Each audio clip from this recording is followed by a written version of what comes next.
Hi, this is Neil from the Teddy Tech Zone, and today we're going to go over a relatively simple feature of our new Volkswagens. Come standard, it's our Apple CarPlay. So first we take our lightning cable straight from the Apple factory and plug it into our iPhone with the up-to-date software. So it's going to ask me if I want to allow it to use my phone while it's locked. I'm just going to hit allow. And now it's already transferred over our data to our lovely 8-inch touchscreen.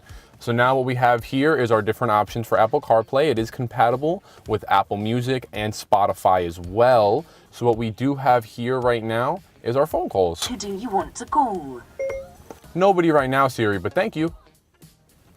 Okay. So now I go over here to my keypad. If I ever needed to call into Teddy Volkswagen, ask about a part or get some help on my devices, what I could do is I could dial the number. And as you can hear, it'll ring.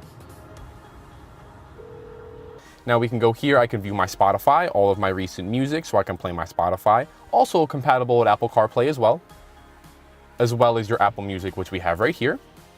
The best part is you have a built-in navigation system without actually having a separate one. So as long as you have your phone, you have a navigation. So what I can do is I can enter in the address on my phone right here. And what I can do is I can go to this marked location, I can hit directions. They're gonna pop up right here on the screen. Starting route to 1051 East 223rd Street. And there we go. That's exactly how it works. West on Boston Road. And that's actually going to give me a play-by-play direction whenever I'm going through the streets. So that does conclude our tutorial on how to use Apple CarPlay. If you guys have any questions, always feel free to stop by at Teddy Volkswagen, your huggable dealership.